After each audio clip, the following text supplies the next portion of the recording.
શહેર નવરાત્રીના રંગે રંગાયું છે ત્યારે આઠમના નોરતાને લઈ ઠેર ઠેર વિસ્તારોમાં નવરાત્રી મહોત્સવની ભક્તિ અને ઉન્માદ સાથે લોકોએ ઉજવણી કરી હતી। ખેલૈયાઓ મનમુખી મહાદ્ય શક્તિના ગરબે ઘૂમ્યા હતા। નવલી નવરાત્રીના નોરતા શહેરભરમાં ધૂમ મચાવી રહ્યા છે। માં શક્તિની આરાધના ભક્તોમાં ચરમસીમાએ પહોંચી છે અને તેમાં પણ રવિવારે આઠમ હોય શહેરભરમાં માં શક્તિની પૂજા અર્ચના અને મહાઆરતી ઠેર ઠેર યોજાઈ હતી। વરાછાની અંકોર સોસાયટીમાં આઠમની મા દુર્ગાની ભવ્ય મહાઆરતી યોજાઈ હતી, જેમાં સોસાયટીના સભ્યો સહિત આમંત્રિત મહેમાનો હાજર રહી મા આદ્ય શક્તિની આરતી કરી હતી। આ મહાઆરતીના પ્રસંગે હિન્દ ટીવીના ડિરેક્ટર નરેન્દ્રભાઈ રીબડિયા પણ ઉપસ્થિત રહ્યા હતા। તેમજ આમંત્રિત મહેમાનોનું સોસાયટીના સભ્યોએ પુષ્પગુચ્છથી સન્માન પણ કર્યું હતું। સોસાયટીમાં આજે નવરાત્રિના પ્રસંગે આરતીનું આયોજન હતું। એમાં અમારા ધારાસભ્ય શ્રી હર્ષદભાઈ રીબડિયા તેમજ અમારા મિત્ર મંડળ સૌ સાથે મળીને જે અહીંયા આવ્યા છે આરતીના પ્રોગ્રામમાં, તો માતાજીને અમે એટલી જ પ્રાર્થના કરીએ છીએ કે તમામ પરિવારો અહીંયા રહેતા સુખી સંપત્તિભાવ, કોઈ દુઃખ અહીંયા આ ગેટની અંદર આ વિસ્તારમાં ન આવે એવી માતાજીને અમે પ્રાર્થના કરીએ છીએ અને આગામી દિવસોમાં આ વિસ્તારમાં સુખ શાંતિ બની રહે એ જ અમારી પ્રાર્થના છે। સર્વ લોકોને આગામી દિવસોમાં આવા શેરી ગરબા જે વિસ્તારોમાં પ્રોગ્રામો ચાલે છે એવા જ પ્રોગ્રામો કરી શાંતિ બની રહે વિસ્તારોમાં, એ જ ધ્યાન રાખવાનું છે। એટલું જ મારે સુરત મુકામે અંકુર સોસાયટીની અંદર નરેન્દ્રભાઈનું આમંત્રણ મળ્યું અને અહીંયા અમે આવ્યા। ખૂબ જ સારી વાત કહેવાય કે મા નવદુર્ગાના નોરતામાં એમાં અંકુર સોસાયટીમાં આવું સરસ મજાનું આયોજન કર્યું છે।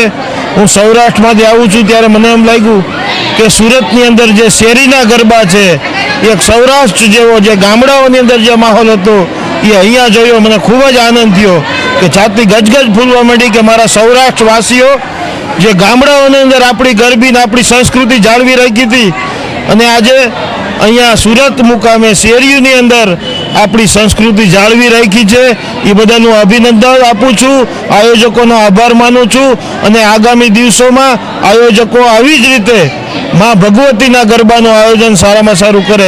શેરી ગરબાનું આયોજન જે રીતે સોસાયટીઓમાં થઈ રહ્યું છે તે જોતા સૌરાષ્ટ્રના ગામડાઓની સંસ્કૃતિની ઝલક જોવા મળી રહી હોય તેમ લાગી રહ્યું છે તેવું આમંત્રિત મહેમાનોએ મહાઆરતીના પ્રસંગે જણાવ્યું હતું।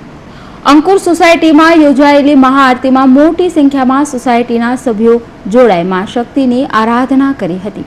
તો બીજી તરફ સારોલી ખાતે આવેલ નેચર વેલી હોમ ખાતે માનવ દુર્ગાની મહાઆરતી યોજાઈ હતી। આ આરતીમાં સ્થાનિકોએ હાથમાં મશાલ લઈ માતાની આરતી કરી હતી। આ પ્રસંગે ભક્તિમય વાતાવરણ સર્જાતા ચારે તરફ દીવડાઓ ઝળહળી ઉઠ્યા હતા। એક સુંદરમય માહોલ નેચર વેલી હોમ ખાતે સર્જાયો હતો, જેમાં મોટી સંખ્યામાં ભાવિક ભક્તો જોડાઈ મા શક્તિની આરાધના કરી હતી। રવિવારનો દિવસ મા શક્તિની આરાધના સાથે મહાઆરતીનો દિવસ પણ બની ગયો હતો। શહેરમાં ઠેર ઠેર ભવ્ય શેરી ગરબા અને મહાઆરતી યોજાઈ હતી। Bureau report, Hind TV news, Surat. નવરાત્રીની મા દુર્ગાની આઠમના શહેરીજનોએ આનંદ અને ઉલ્લાસ સાથે ઉજવણી કરવામાં આવી હતી। ઠેર ઠેર 108 દીવાની આરતી સહિત રંગોળી સ્પર્ધાનું આયોજન કરાયું હતું। પાલનપુર કેનાલ રોડના રાજંસ એપલમાં ઘણા યુવક યુવતીઓ વેશભૂષામાં પરંપરાગત ગરબા ઝૂમી રહ્યા હતા। તો શહેરના પૂર્ણા ગામના યોગી ચોકના કામધેનુ પાર્ટી પ્લોટ પર ફની ગ્રુપ અને ઓઢણી ગ્રુપના યુવક યુવતીઓએ આ પાર્ટી પ્લોટ પર પોતાના ગ્રુપ સાથે ગરબાની ધૂમ મચાવી હતી। અમારા ગ્રુપનું નામ છે ફની ગ્રુપ। અમે અહીંયા યોગી ચોકમાં કામધેનુ નવરાત્રીમાં અમે 9 દિવસ રમવા આવીએ છીએ અને અહીંયા બહુ જ મજા આવે છે। અમે લોકો બહુ જ એટલું ખુશીથી રમે છે। અમે લોકો વરસાદ હતો તો બી અમે અહીંયા એટલું બધું ખુશથી રમતા હતા અને આ ગ્રુપમાં પણ સારું હતું, બહુ મજા આવે છે। અમે દર વખતે નવા ગ્રુપથી તૈયારી કરીને આવીએ છીએ અને બહુ સરસ રમીએ છીએ અને અહીંયા સરસ ઇનામ પણ આપવામાં આવે છે અને ખૂબ સારું એટલું મજા આવે છે કે એના તાન એટલું મસ્ત છે, ગીતના તાનથી જ એટલું બધા ઝૂમી ઉઠે છે, બહુ મજા આવે છે અમને. જય માતા. અમે દેવી કૃપા સોસાયટીમાં અહીંયા રમવા આવીએ છીએ. અમારા ગ્રુપનું નામ ફની ગ્રુપ છે. અમે અહીંયા 9 દિવસથી રમવા આવીએ છીએ અને અહીંયાનું ગ્રાઉન્ડ એટલું મસ્ત છે, જેમાં રમીને અને મ્યુઝિક સાંભળીને અમે લોકો ઝૂમી ઉઠીએ છીએ. અને અમે એવું ઈચ્છીએ છીએ કે કામદેવનું નવરાત્રિ મહોત્સવ દર સાલ આવીને આવી રીતે આયોજન કરતા. જય માતાજી.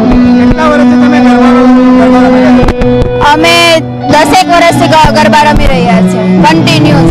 અને અમારા ગ્રુપનું નામ ફની ગ્રુપ છે અને અમે એટલું જ કહેવા માંગીએ છીએ કે દર વર્ષે આજ પહેલી વર્ષે કામધેનુ રમઝટે આયોજન જે કરેલું છે ગૌ માતાને લક્ષ્ય ધ્યાનમાં લઈને, એવું આયોજન દર વર્ષે કરતા રહે અને એનું લક્ષ્ય સફળ થાય એ જ કહેવા માંગીએ છીએ. બોલો શ્રી અંબે માત કી.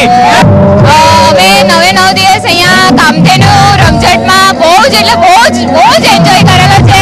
અહીંયા અવનવું આયોજન થાય છે અમારા માટે. રોજ અલગ અલગ મહેમાનો આવે છે, રોજ અલગ અલગ નવા સોંગ્સ હોય છે. અમને સોંગ્સમાં બહુ જ મજા આવે છે અને અમારા ઓટની ગ્રુપમાં તો અમને એટલી મજા આવે. ખાસ કરીને સેકન્ડ રાઉન્ડમાં જે બોલિવૂડ સોંગ્સ વાગે છે એ અવનવા હોય છે. અમુક હિન્દીના ઓલ્ડ સોંગ્સ હોય છે, મિડ ટર્મના સોંગ્સ હોય છે, લેટેસ્ટ સોંગ્સ હોય છે, બધાનું મિક્સર હોય છે. એટલે ઇન શોર્ટ કામધેનુ રમઝટ છે ને બહુ જ અવનવું આયોજન કરી રહ્યું છે અમારા માટે. અને અમે ઓટની ગ્રુપ આવતા વર્ષે પણ અહીંયા કંઈક નવા સ્ટ્રેસ, નવા ક્રેઝ સાથે જરૂર આવશું. My group from is the Odni and I am too much loving and too much proud for my group. Actually इस साल बहुत ही ज़्यादा strong, powerful और बहुत ही ज़्यादा graceful, मतलब हम बोल नहीं सकते ऐसे ऐसे powerful men's women से जो एकदम different type की styles and you know etcetera बहुत सी चीज़ें लेके आए हैं. And yes, of course we all that group are in the best in giving big glad. And this time is I'm coming from like Kamdenu Bhakti International is this giving this steps. And yes, हम बहुत ही proud कर रहे हैं कि हम लोग ये कामधेनु में से हम खेल रहे हैं. આપણા પાલનપુર કેનાલ રોડ પરની રાજન સેપલ સોસાયટી છે. દર વર્ષે અહીંયા મા અંબાના નવરાત્રિના ગરબા થાય છે. ઘણું સારું આયોજન કરીએ છીએ અમે. ને આ વર્ષે અમે કૃતિઓ રંગોળીની કૃતિઓ કરેલી છે અને એમાં કોમ્પિટિશન રાખેલી. આ વખતે દર વર્ષ કરતાં કોમ્પિટિશનનું આયોજન રાખેલું છે.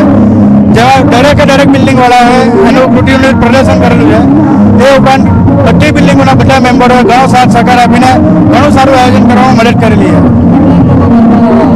કમસે કમ 300 માણસ આવે, 300 થી 400 માણસો ગરબા ગવાવે. આઠમના દિવસે સ્પેશિયલ આપણે રંગોળીનું પ્રદર્શન છે. 108 દીવાની મા આરતી કરેલી છે ને એ રીતનું આયોજન અહીંયા છે. આજે માતાજીની અષ્ટમી છે એટલા માટે 108 દીવાની આરતી અને રંગોળીનું કોમ્પિટિશનનું આયોજન કરેલું છે. અને 9 દિવસ અમારા રાજન સેપલમાં બહુ સારા ગરબા થાય છે કે કોઈ પણ બહાર રમવા જવું નથી પડતું. એ માટે હું અમારી સોસાયટીને બહુ આભાર માનું છું. અહીંયા સારા બાળે તો અમે પૂરું કરી દઈએ છીએ. અહીંયા લગભગ અમારા 400 ફ્લેટ છે, ટોટલી આવે છે 500 થી 600 માણસો અહીંયા થાય છે અને બહુ અમને આનંદ થાય છે. બહુ ઉત્સવમાં અમે અહીંયા પ્રોગ્રામ કરીએ છીએ. શહેરમાં નવરાત્રિને લઈ શેરી મોહલ્લા અને એપાર્ટમેન્ટ સહિત પાર્ટી પ્લોટ પર ગરબાનું આયોજન કરવામાં આવ્યું હતું. ઠેર ઠેર આઠમની રાત્રે અનેક યુવક અને યુવતીઓ મા દુર્ગાની આરાધના સાથે ગરબા રમી ધૂમ મચાવી હતી. જ્યારે કેટલીક જગ્યાઓ પર ગરબા સ્પર્ધાનું આયોજન કરવામાં આવ્યું હતું અને વિજેતાઓને પારિતોષિક ઇનામો આપવામાં આવ્યા હતા.